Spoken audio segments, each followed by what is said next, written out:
Hello बच्चों, welcome welcome to this amazing platform of Ganit Bala. गणित बाला में स्वागत है बच्चों। आज हम पढ़ने वाले हैं होल नंबर में पढ़ने वाले हैं चैप्टर नंबर 2, जिसमें हम पढ़ेंगे बेसिक मैथ्स ओवरव्यू, पढ़ने वाले हैं प्रॉपर्टीज का।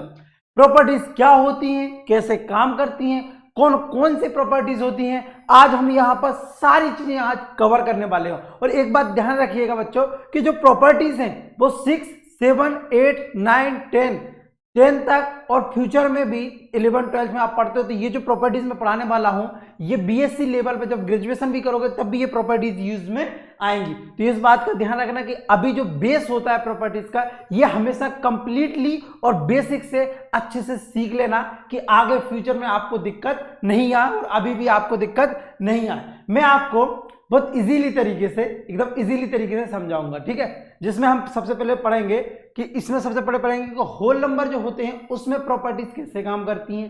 फिर हम जब नेक्स्ट क्लास में जाएंगे, आज हम अभी 6 में पढ़ रहे हैं, 7 में पढ़ेंगे तो फिर इंटीजर में आएगा कि इंटीजर में ये जो प्रॉपर्टीज है ये कहाँ वर्क करती है, कैसे काम करती है। सेम चीज होगी होल नंबर में जैसे काम करेंगे, वैसे इंटीजर के जो नंबर आएंगे उसमें काम करेगी, ठीक है। बस इस एक बात ध्यान रखना, इसका बेस बहुत कंप्लीटली अच्छे से ठीक तरीके से सीख लेना। जो मैं समझा रहा हूं सटीक तरीके से समझ लेना। तो बच्चों स्टार्ट करते हैं हम whole number chapter number 2 properties का ओवरव्यू, जिसमें हम पढ़ने वाले हैं प्रॉपर्टीज कौन कौन सी प्रॉपर्टीज होती है। बच्चों प्रॉपर्टीज हमारी 4 प्रॉपर्टीज होती हैं, ठीक है, और स्टेप बाय स्टेप हम प्रॉपर्टीज पढ़ने वाले हैं, ठीक है। तो सबसे पहले प्रॉपर्टीज होती है what is the closure property. Closure property का क्या मतलब होता है ये मैं समझा देता हूं, ठीक है। तो ये उसकी डेफिनेशन लिखी हुई है। डेफिनेशन क्या बोलती है, the closure property state that when you perform an operation such as addition and multiplication etc, मतलब कि हमको इसमें क्लोजर प्रॉपर्टी में ऑपरेशन का मतलब चीरा फाड़ी नहीं होता है ना। ऑपरेशन का मतलब चीरा फाड़ी नहीं, ऑपरेशन का मतलब कि हमको एडिशन, सब्ट्रैक्शन, मल्टीप्लिकेशन, ठीक है, डिवीजन, ये करके देखना है किसमें, होल नंबर में, ठीक है। अच्छा, सबसे पहली चीज तो हमको ये पता होना चाहिए बच्चों कि होल नंबर क्या होते हैं।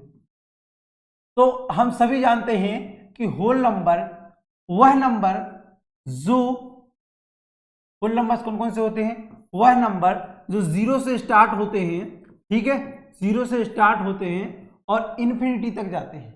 0 से स्टार्ट होते हैं और इन्फिनिटी तक जाते हैं, उनको हम होल नंबर कहते हैं। ये तो हमारी होगी पहली स्टेप, समझते जाना, ठीक है।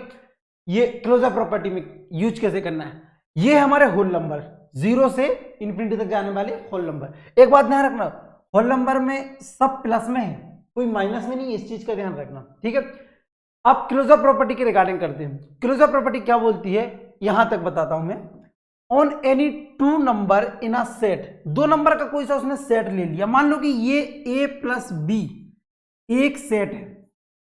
सेट तो समझते हो ना, जैसे मान लो कि ये बैट है, ठीक है, छोटे छोटे बैट बना देते हैं, ये बैट है। अगर 1 से 2, 2, 3, 4 हो जाते हैं, ठीक है, 3, 4 हो जाते हैं तो वो हम सेट में कन्वर्ट कर लेते हैं। ये बैटों का एक सेट है। कितने, एक थैले में कितने बैट रखे हैं, एक थैले में रखे हैं 3 बैट, तो ये इसको बोलते हैं हम सेट। इसी प्रकार नंबरों का सेट है, ए और बी ये एक ही सेट है, ये क्या है, एक ही सेट है, समझना। अब आगे क्या बोल रहा है वो कि on any 2 number in a set, 2 नंबरों का एक सेट है, the result of the computation is another number in the same set. वो ये बोल रहा है इसका जो रिजल्ट आना चाहिए, और जो अनदर नंबर रिजल्ट आएगा तो दूसरा नंबर आएगा, तो वो दूसरा नंबर क्या होना चाहिए, इन द सेम सेट, वो इसी सेट का नंबर होना चाहिए। वो जो नंबर होना चाहिए इसको सॉल्यूशन करेंगे, इसका हम जब रिजल्ट निकालेंगे तो जो ये नंबर है ये काय का सेट है बच्चों, ये होल नंबर का सेट है। ये काय का सेट है, होल नंबर का सेट है, ठीक है। एक बात ध्यान रखना, होल नंबर का सेट है। होल नंबर में माना हमने कि एक ही जगह a इक्वल टू हमने 1 रखा और b इक्वल टू हमने 2 रखा, ठीक है, 1 प्लस 2 रखा, ठीक है, a equal to 1, b equal to 2 रखा, ठीक है। तो ये दोनों क्या है, होल नंबर है।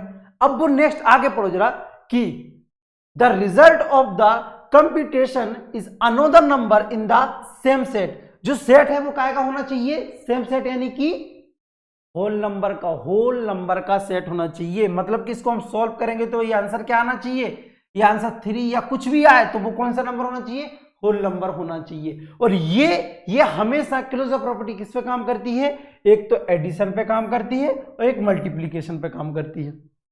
ठीक है, एक एडिशन पे काम करती है, एक मल्टीप्लीकेशन पे काम करती है। यदि आपको सब्ट्रैक्शन और डिवीजन पे भी ये चेक करना है तो मैं इसमें भी बता देता हूं आपको। ठीक है, यहां पर देखो जरा, अपन सेम चीज लेते हैं, मान लो वही अपना जो ऑलरेडी दिया हुआ है, यहां पर मैं बता देता हूं कि a और a माइनस बी, ये हमने सब्ट्रैक्शन पे हमने चेक करा, हमको a और b कोई होल नंबर है, मान लो कि ये 1 है और ये 2 है।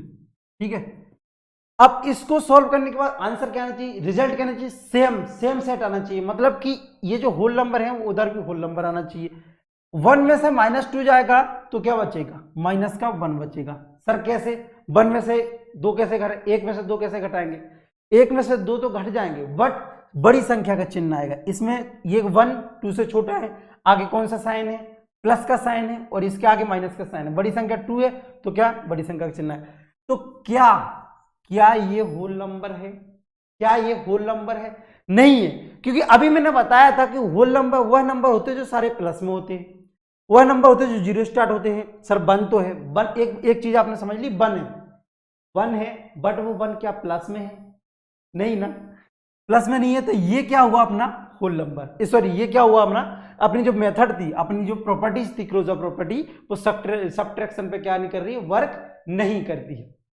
ठीक है, अब अगर आप a इक्वल टू, सर मैंने मान लो 3 रख लिया और यहां 2 लिख दिया, तो इस हिसाब से मेरा नंबर 1, ये भी मेरे होल नंबर है, यहां भी होल नंबर, तो आएगा। तो ये कभी कभी काम करती है। चलो मैं अभी आगे समझा देता हूं इसमें कैसे काम करना। देखो मेरी बात सुनो, a plus B is a whole number. अगर a प्लस बी कुछ भी नंबर रखते हो तो वो आंसर में किस में आएगा, होल नंबर में आएगा।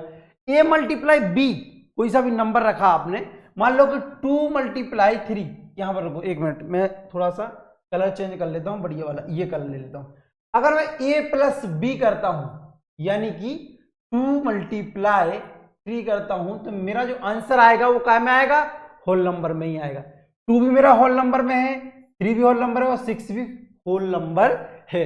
एक बात ध्यान रखना, a प्लस बी करते हैं तो भी होल नंबर ही आएगा। मान लो कि यहाँ a की वैल्यू 5 है और b की वैल्यू 6 है, तो ये भी हमारा क्या आएगा, होल नंबर ही आएगा। दो चीजें, a माइनस बी में और में not B a whole number. a minus B ये कहता है कि a माइनस की भी होल नंबर आ भी सकता है, नहीं भी आ सकता है। वो कैसे, यही बता देता हूं मैं, कि मान लो a की वैल्यू 3 है और b की वैल्यू 2 है, समझना, a की वैल्यू 3 है, b की वैल्यू 2 है, तो इसको मैंने सॉल्व किया तो मेरा 1 आया। 1 मेरा होल नंबर है, एकदम सही। मतलब हो भी सकता है, नहीं भी हो सकता है। दूसरी चीज, यदि ये हमेशा तो नहीं होगा ना, ये जो दोनों वर्क हैं, ये एडिशन और मल्टीप्लीकेशन पे, ये क्लोजर प्रॉपर्टी इस पर हमेशा काम करेगी, हमेशा काम करेगी, और इस पर काम कभी करेगी और कभी नहीं करेगी। क्यों, अगर मान लो a की वैल्यू 3 है और b की वैल्यू 2 है और इसमें हमने सब्ट्रैक्ट किया तो बना है, ये बात सही है, बट परंतु यदि a की वैल्यू 2 है और b की वैल्यू 3 है, तो क्या मेरा आंसर -1 आएगा ना, क्या मेरा आंसर 1 आएगा, नहीं सर -1 आएगा। अच्छा, इसमें भी हम कर सकते, बिल्कुल कर सकते हो। यदि a की वैल्यू 6 है और b की वैल्यू 5 है, तो आंसर 11 ही आएगा। आंसर क्या आएगा, 11 ही आएगा। ये बात ध्यान रखिएगा कि आंसर 11 ही आएगा। कौन सी, इन दोनों मेथड में, a प्लस बी हो या a मल्टीप्लाई बी हो। ठीक है, हाँ तो बच्चों ये सब्ट्रैक्शन पे हमने करा। सब्ट्रैक्शन पे हमारी जो क्लोजर प्रॉपर्टी है ये वर्क नहीं करती है, ये वर्क क्या नहीं करती है, नहीं करती है। ठीक है, अब दूसरी चीज बोलते हैं डिवीजन पे, और ट्राई करके देख लेते। चलो ठीक है, डिवीजन पे कैसे ट्राई करना है। मान लो कि a की वैल्यू 6 है और b की वैल्यू 2 है, यस सर। यदि a की वैल्यू 6 है तो 6 डिविजिबल 2, यानी इसको मैं सॉल्व करूंगा तो मेरा 3 आ जाएगा, जो कि ये सही है। ये भी होल नंबर है, ये भी होल नंबर है, यस सर। बट इसकी डेफिनेशन क्या है, मे और मे नॉट हो भी सकता है और नहीं भी हो सकता है। बी आ होल नंबर, मतलब कि मे और मे नॉट, ये होल नंबर आ भी सकता है, नहीं भी आ सकता। अगर मैं इसको ऐसा कर दूं तो क्या मेरा आंसर आ जाएगा, यानी कि इसको मैं सॉल्व करूंगा ऐसे तो मेरा आंसर तो 1/3 आ गया। क्या 1/3 ऐसे मेरे होल नंबर होते हैं क्या? नहीं, ये तो क्या किस में हो गए? ये तो फ्रैक्शन में हो गए सर, हो गया कि नहीं? ये तो फ्रैक्शन में होगा। अच्छा, फ्रैक्शन क्या होता है? फ्रैक्शन पढ़ेंगे हम नेक्स्ट चैप्टर में, आने वाले जो चैप्टर है उसमें हम फ्रैक्शन भी पढ़ने वाले हैं, डेसिमल भी पढ़ने वाले हैं, और भी बहुत सारी चीजें पढ़ने वाले हैं। बस हम अपनी क्लास को देखते रहिए और पढ़ते रहिए। तो ये चीज हमको समझ में आ गई कि हमको क्लोजर प्रॉपर्टी कहां कहां लगानी है। अगर ऐसा है तो क्लोजर प्रॉपर्टी लगेगी, अगर ऐसा है तो भी हमारी क्लोजर प्रॉपर्टी लगेगी। यदि ऐसा है तो क्लोजर प्रॉपर्टी लग भी सकती है और नहीं भी लग सकती है, ठीक है। और यदि ऐसा है तो भी क्लोजर प्रॉपर्टी काम कर भी सकती है, नहीं भी कर सकती है। बट यदि ऐसा है तो ऑलवेज वर्क करेगी आपकी क्लोजर प्रॉपर्टी, ऑलवेज काम करेगी, ये बात ध्यान रखना, ठीक है। तो ये अपनी होती है क्लोजर प्रॉपर्टी, समझ में आया ना? चलो ठीक है, एक बार और डेफिनेशन, ये डेफिनेशन लिख लो। The closure property state that when you perform an operation such as addition and multiplication, ये बात ध्यान रखो, addition and multiplication on any two number in a set, दो नंबरों का कोई सा सेट, the result of the computation is another number in the same set. मतलब कि दो नंबरों का जो सेट है उसको मैं सॉल्व करूंगा, तो जो दो नंबरों का सेट, कौन सा सेट है? उस सेट का नाम क्या है? होल नंबरों का सेट है। तो उसको सॉल्व करने के बाद जो हमारा सॉल्यूशन, जो हमारा रिजल्ट आना चाहिए वो क्या आना चाहिए? होल नंबर ही आना चाहिए, ठीक है सर। ये आपने बता दिया, मुझे समझ में आ गया। तो ओके बच्चों, नेक्स्ट क्वेश्चन में हम बढ़ते हैं। नेक्स्ट क्वेश्चन क्या है? नेक्स्ट क्वेश्चन है what is the commutative property, sorry what is the commutative property. Commutative properties क्या, उसकी डेफिनेशन क्या है? उसकी डेफिनेशन ये है, the word commutative comes from commute और move around, so the commutative property is the one that refer to moving stuff around. इसका मतलब क्या हुआ? इसका मतलब ये हुआ कि कम्यूटेटिव जो वर्ड है वो कहां से आया है? कम्यूट से आया है, ठीक है। Move around, so the commutative property is the one that refer to moving stuff around. मतलब कि उसमें जो नंबर है वो क्या हो रहे हैं? अराउंड, यानी मूव कर रहे हैं। जैसे मान लो कि यहां ए है तो इक्वल टू बी प्लस ए हो जाएगा। मतलब अगर ये चेंज होता है तो अराउंड, मूविंग, रेफर, ये अगर होता है, रेफर्स होता है, तो कुछ भी चेंज नहीं होता। ये चीज बोल रही है कम्यूटेटिव प्रॉपर्टी। नेक्स्ट बढ़ते हैं हम। For addition the rule is a plus B equal to B plus A in a number, this means 2 + 3 या 3 + 2। या वो ये बोल रहा है कि इसकी वैल्यू, मतलब अगर a = 2 और b = 3 ले लेते हैं तो 2 + 3 और इक्वल टू 3 + 2, ये हमारा दोनों सेम हो रहा है। यस सर, सेम हो रहा है। मतलब हमारी जो प्रॉपर्टी है, कम्यूटेटिव प्रॉपर्टी, किस पे काम कर रही है? एडिशन पे भी वर्क कर रही है। एक चीज हमने सीख ली। अब यदि मैं a प्लस इन दोनों का हम मल्टीप्लीकेशन कर देते हैं, अगर a × b कर देता हूं और b × a कर देता हूं, तो मेरा जो आंसर है वो किस में आना चाहिए?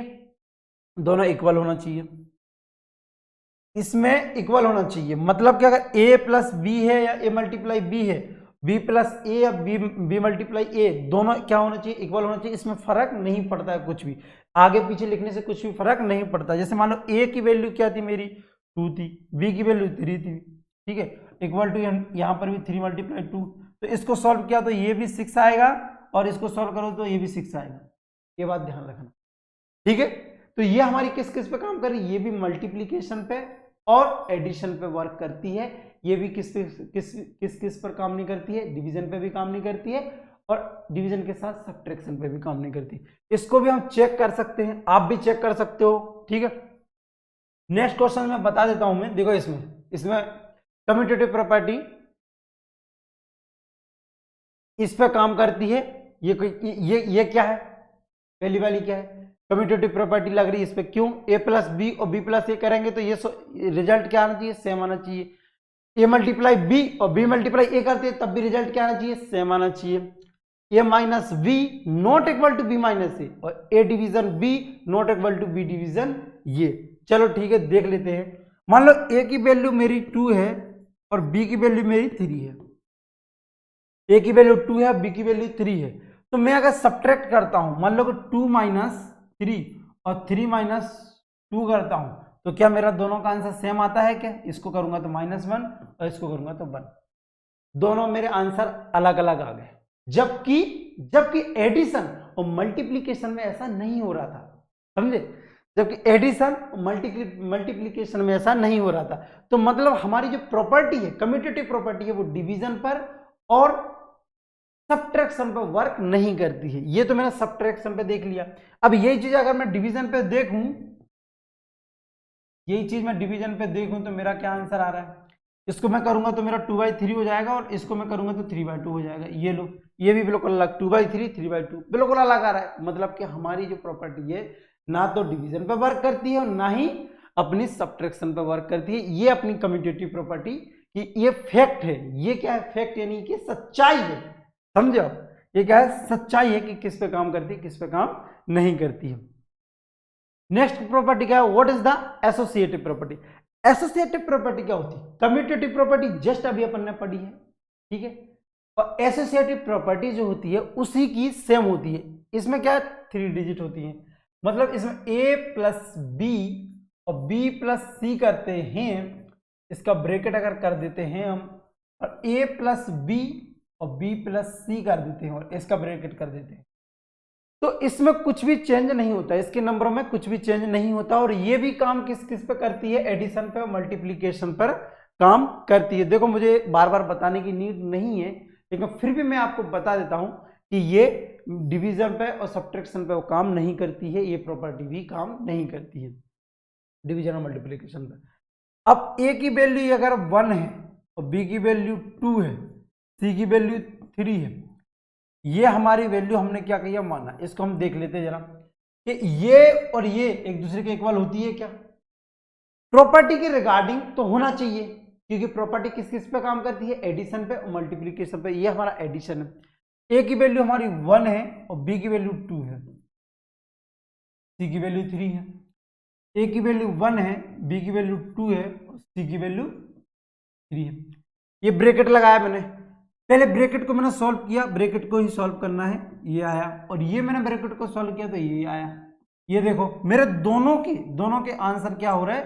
सेम हो गए। यानी कि हमारी जो प्रॉपर्टी है, हमारी जो एसोसिएटिव प्रॉपर्टी, ये भी क्या हुई? सही हुई। किस पे सही हो रही है? एडिशन पे।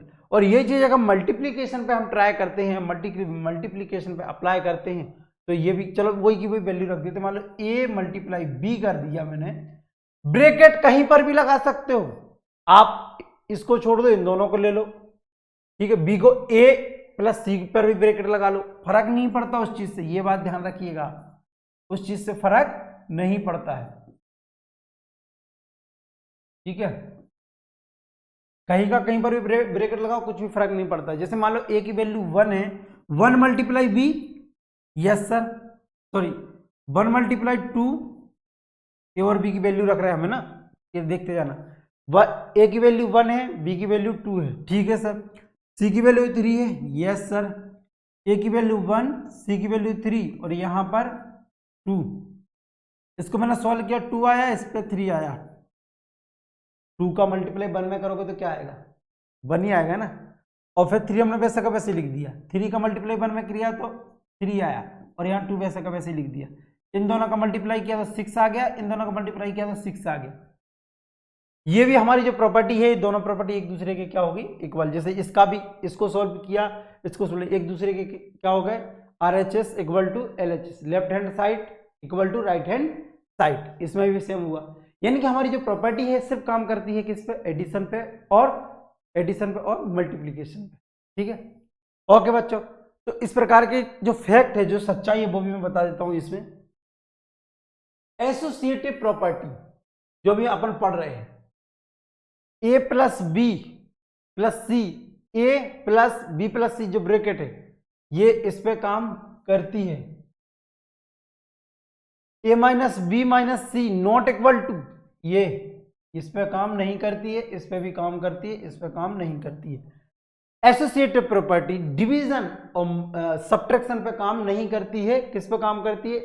इस पे और इस पर काम करती है। इतनी बात ध्यान रखना, ये फैक्ट है। अभी मैंने आपको समझाया। What is the distributive property? Distributive property क्या कहती है?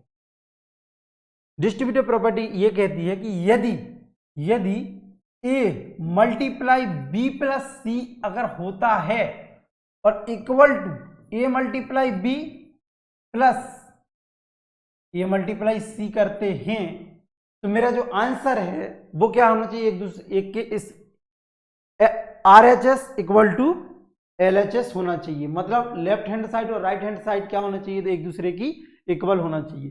देख लेते हैं, ए की वैल्यू 1, बी की वैल्यू 2 और सी की वैल्यू 3। देखो मान वैल्यू आप कुछ भी रख सकते हो, 1 2 3 मैंने रखा, आप 3 2 1 5 6 7 कुछ भी रख सकते हो, फर्क नहीं पड़ता है। ये प्रॉपर्टी इस पे वर्क करती है, इस पे मतलब वर्क करेगी, किस पे, मल्टीप्लाई पे और एडिशन पे। बट ये डिस्ट्रीब्यूटिव प्रॉपर्टी है। डिस्ट्रीब्यूटिव प्रॉपर्टी क्या कहती है, डिस्ट्रीब्यूटिव लॉ से that multiplying a number by a group of number added together is a same. यदि ये कोई ग्रुप है, ठीक है, इस ग्रुप में किसी नंबर का हम मल्टीप्लाई करते हैं तो वो सेपरेट भी अलग अलग क्या होगा, सेम मल्टीप्लाई होगा और इसका आंसर भी सेम आना चाहिए। As doing is a multiplying, doing is a multiplication separately. अगर इसको हम सेपरेट भी करेंगे तो क्या आना चाहिए, ये और ये एक दूसरे के क्या होना चाहिए, इक्वल होना चाहिए। चलो देख लेते हैं, ए की वैल्यू क्या है बच्चों, 1 है। बी की वैल्यू क्या है बच्चों, बी की वैल्यू सर 2 है। सी की वैल्यू क्या है सर 3 है। इक्वल टू लगाइए, ए की वैल्यू क्या है 1 है और बी की वैल्यू क्या हुई 2, यहां प्लस लगा दीजिए। ए की वैल्यू क्या है 1 है और सी की वैल्यू क्या है 3, ठीक है। अब एक बात बताओ, 1 मल्टीप्लाई 2 और प्लस 3 करेंगे तो 5 होएगा, यस सर। रुक जाओ, 1 का मल्टीप्लाई 2 में करेंगे तो 2 आएगा और 3 का मल्टीप्लाई 1 में करेंगे तो 3 आएगा। 5 का मल्टीप्लाई 1 में करेंगे तो क्या आएगा 5 और 3 का मल्टीप्लाई 2 में करेंगे तो आएगा, सॉरी ये क्या आएगा, प्लस का है ना, तो 3 और 2 को प्लस करेंगे तो क्या आएगा 5। ये देखो, ये हमारी डिस्ट्रीब्यूटिव प्रॉपर्टी है। यदि प्रॉपर्टी में आपको बाई चांस ऐसा दिया हुआ है कि ए प्लस बी, सॉरी ऐसा दिया हुआ है कि A multiply B equal to A multiply C, यहां पर इस टाइप से दिया हुआ है, इसके बीच में मान लो, एक मिनट रुको, इसके बीच में इक्वल टू नहीं है, इसके बीच में मान लो प्लस है, या फिर ऐसा ही दिया हुआ है और बीच में क्या है माइनस है, तो आप इसको कैसे लिख सकते हो। मान लो मुझे सॉल्व करना है तो मैं क्या काम करूंगा, इसको आप लिख सकते हो, यहां पर भी ए है यहां पर भी ए है, इन ए को कॉमन ले लिया, ठीक है, और यहां पर बी और सी बचा तो बी माइनस सी। कौन सा माइनस, ये सॉरी ये प्लस है तो ये वाला प्लस, ऐसा भी आप कर सकते हो। और इसमें अगर माइनस है तो ए कॉमन ले लिया, ठीक है, और यहां बी माइनस सी, ऐसे भी लिख सकते हो इसको। सेम की सेम एक जैसी है डिस्ट्रीब्यूटिव प्रॉपर्टी, जैसा यहां लिखे गए उसको सेपरेटली करके वो यहां दे रहा है। वो ये बोल रहा है कि एक ग्रुप है, उस ग्रुप को अगर अलग अलग भी करते हैं हम तो उसकी वैल्यू है, उसका जो मान है वो सेम ही होगा। आप समझ रहे हो। अगर मान लो कि एक क्या ले लेते अपन, चलो मान लो एक लकड़ी का गट्ठा ले लेते, ये लकड़ी का गट्ठा है, ठीक है। इस लकड़ी को गट्ठे को अगर 2 जने भी उठाएंगे ना, 2 जने भी उठाएंगे और 1 जने भी उठाएगा, 2 जने उठाएंगे तो भी उठ जाएगा और 1 जने उठाएंगे तो भी उठ जाएगा, क्योंकि लकड़ी का गट्ठा कितना छोटा सा है। इसी प्रकार से ये प्रॉपर्टी है कि अगर इसको हम ऐसा करते हैं, मान लो कि सेपरेट करेंगे तो भी वही आंसर आएगा और अलग अलग जैसे इस टाइप से करेंगे तो भी वही आंसर आएगा। इस टाइप से मतलब कि अलग करेंगे तो ये सेपरेट कर दिया, 1 का मल्टीप्लाई इसमें करो, ए का मल्टीप्लाई बी में करो, ए का मल्टीप्लाई सी में करो, इसका इसमें करा, यही तो किया। ए का मल्टीप्लाई बी में करा तो ये हो गया, प्लस लगाया, ए का मल्टीप्लाई सी में करा तो ये हो गया। ये अपनी डिस्ट्रीब्यूटिव प्रॉपर्टी होगी। डिस्ट्रीब्यूटिव प्रॉपर्टी आगे भी आने वाली है, इस चीज का ध्यान रखिएगा आप, ठीक है। तो नेक्स्ट क्वेश्चन पे हम बढ़ते हैं। नेक्स्ट क्वेश्चन क्या बोल रहा है, डिस्ट्रीब्यूटिव प्रॉपर्टी। डिस्ट्रीब्यूटिव प्रॉपर्टी क्या है, इस पे भी काम करती है, जो मैंने अभी जस्ट बताया, ये जो मैंने अभी बताया, सब्ट्रैक्शन हो एडिशन पे हो, सब्ट्रैक्शन हो चाहे एडिशन हो, अपनी ये जो प्रॉपर्टी है सेपरेटली दोनों पर ही काम करती है। अच्छा सर, डिवीजन पे काम नहीं करती क्या ये? डिवीजन पे काम नहीं करती है, क्योंकि अगर डिवीजन पे तुम कैसे करोगे, ए मल्टीप्लाई यदि बी डिवीजन सी करते हो, और इसमें भी लिख देते अपन ए, हाँ इसको सेपरेट कर देते, तो ए का मल्टीप्लाई बी और डिवीजन ए का मल्टीप्लाई सी करते हो, सेम नहीं आएगी ना ये। देखो मैं बताता हूँ कैसे सेम आएगी, सेम ही नहीं आ सकती। ए की वैल्यू 1 रखी, बी की वैल्यू 2, यानी कि 1 मल्टीप्लाई 2 डिवाइडेड बाय यहाँ 3 रख दी, और यहाँ अगर मैं करूँगा इसमें 1 का तो 1 मल्टीप्लाई 2, ठीक है, और यहाँ पर मैं करूँगा तो 1 मल्टीप्लाई 3, इसको करूँगा तो ये 2 हो जाएगा, इसको करूँगा तो ये 3 हो जाएगा, और इसको मैंने करा तो ये इसका करा, इसमें इन दोनों का करा, तो ये 1 मल्टीप्लाई किया जाएगा 2/, ठीक है, 1 का मल्टीप्लाई करा और इसका मल्टीप्लाई करा, तो इसको भी आप ऐसे लिख सकते हो 2/3, और इसको भी ऐसे लिख सकते हो, बिल्कुल सर कर सकते हैं। तो ये काम इस पे भी काम कर सकती है, सेम आ गया आंसर, मतलब कि इस पे भी काम करती है। देखो एक चीज और, इस पे अगर हम लगाते तो इस पे भी काम करती है डिस्ट्रीब्यूटिव प्रॉपर्टी, किस पे, डिवीजन पर, डिवीजन पर भी काम कर सकती है, ठीक है। बट ये प्रॉपर्टी ये हमेशा ऐसी नहीं बोलती, हमारी प्रॉपर्टी क्या कहती है, प्रॉपर्टी देख ले, डिस्ट्रीब्यूटिव लॉ से that multiplying a number by a group of number added together is the same as doing is multiplication separately. For example ये, so the three can be, यहाँ कैन होना चाहिए, so the 3 can be distributed across the 2 plus 4 into 3 times, है ना, 2 plus 4 2 3 times 2 and 3 times 4। जो मैंने अभी just बताया आपको कि अगर यहाँ पर 2 है तो इसका इसमें सेपरेटली कर सकते हो आप, और इसको अलग अलग भी कर सकते हो, क्रॉस मल्टी, इस टाइप का जो क्रॉस है ना उसको बोल रहे हैं, ठीक है। तो ये तो हमारी होगी क्या, डिस्ट्रीब्यूटिव प्रॉपर्टी। देखो डिवीजन पे और सब्ट्रैक्शन पे तो ये काम करती है, डिवीजन पे हो भी सकता है नहीं भी हो सकता है, कभी कभी हो सकता है इस पे काम नहीं करे, कुछ डिफरेंट नंबर अगर ले लेते हैं तो काम नहीं भी कर सकते, बट सब्ट्रैक्शन पे और एडिशन पे जो भी बताया मल्टीप्लाई ये होता है, ये डिस्ट्रीब्यूटिव प्रॉपर्टी खुद कहती है, ठीक है। नेक्स्ट देखो प्रॉपर्टी ऑफ जीरो क्या कहती है, प्रॉपर्टी ऑफ जीरो कहती है कि अगर a प्लस 0 है तो a आएगा। मतलब प्रॉपर्टी ऑफ जीरो आपको मैं कैसे समझाऊं, देखो जैसे मान लो a प्लस 0 है तो इसका आंसर ये आएगा। क्यों आएगा, अगर a की वैल्यू 2 है, ठीक है, तो अगर इसमें मैं इस फॉर्मूले में रखता हूं तो 2 प्लस अगर 0 में जोड़ूंगा तो मेरा आंसर 2 ही आएगा ना। अगर किसी संख्या में 0 को ऐड करोगे तो वही संख्या आती है, ऐसी कहती है प्रॉपर्टी ऑफ जीरो, ठीक है। और इसी प्रकार से ये देखो, अगर a माइनस 0 करोगे तो भी वही संख्या आएगी, ये मल्टीप्लाई 0। हाँ एक बात ध्यान रखो, अगर मल्टीप्लाई में 0 हो जाएगा तो आंसर 0 हो जाएगा, ये बात ध्यान रखना।